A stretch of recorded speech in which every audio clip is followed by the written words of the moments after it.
Neste nosso encontro, nós vamos discutir um pouco sobre motivação na empresa.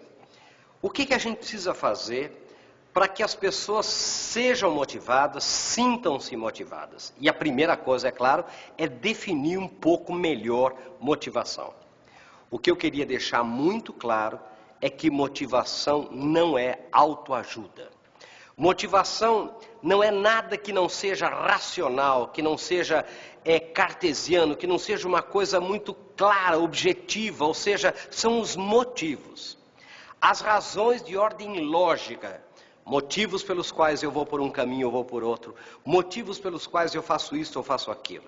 Isso que é motivação.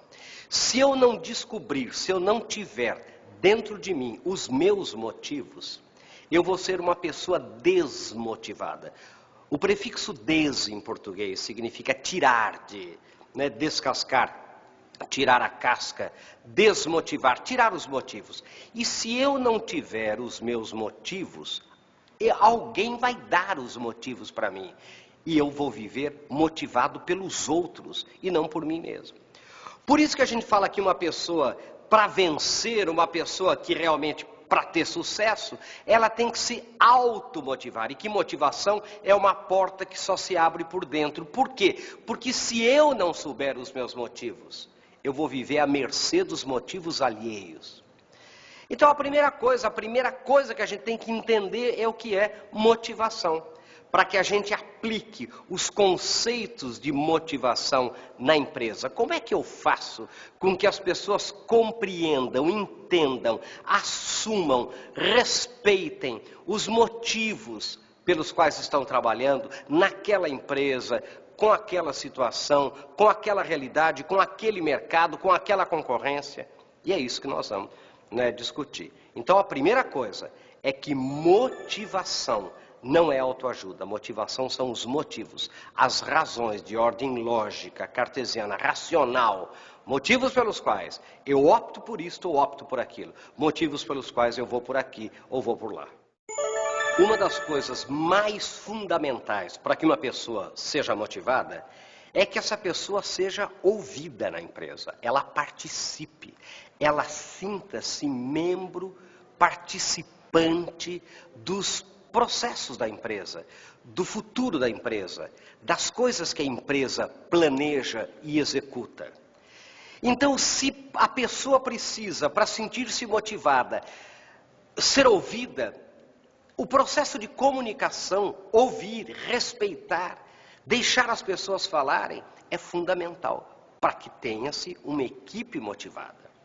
Então, veja bem, a primeira coisa que um chefe tem que fazer é saber ouvir. Nós, os chefes, às vezes, a gente fala muito, a gente gosta de falar, a gente fala demais, a gente fala, faz discurso e diz isso e diz aquilo, mas dificilmente a gente tem essa atitude de ouvir. E a gente até fala ouvir agressivamente. Pô, o que é ouvir agressivamente? A gente fala falar agressivamente, mas raramente a gente fala ouvir agressivamente. O que é isso? Significa ouvir com sentimento de atenção. Ouvir com sentimento de ouvir, não é? É escutar com muita atenção, isso que é ouvir. Então, um dos grandes motivos, não é, para que uma pessoa entenda por que ela está ali, o que ela está fazendo na empresa, por que o papel dela é importante, qual é a importância dela no conjunto, no mercado, é que ela seja ouvida, que ela participe. Então, esse processo de comunicação, não é? Ouvir, falar, respeitar ideias é fundamental para que uma pessoa se sinta motivada. Porque Tristão de Ataíde, aquele famoso filósofo, Alceu de Amoroso Lima, ele já dizia assim que o maior pecado contra o ser humano é a rotina onde a pessoa não sinta que ela está crescendo, que ela está participando. Agora, se você trabalha numa empresa, e se você está ali fazendo um monte de coisa que você não sabe nem por que está fazendo, nada é explicado a você, e quando você quer perguntar, ninguém ouve, e quando você quer saber, ninguém explica, como é que você pode entender os motivos pelos quais você está sendo solicitado a este comportamento, ou aquele comportamento, ou a fazer isto, ou mesmo a visitar um cliente, ou mesmo a melhorar a qualidade de um produto, se você não é comunicar? De comunicar de maneira bem simples. É ouvir, falar.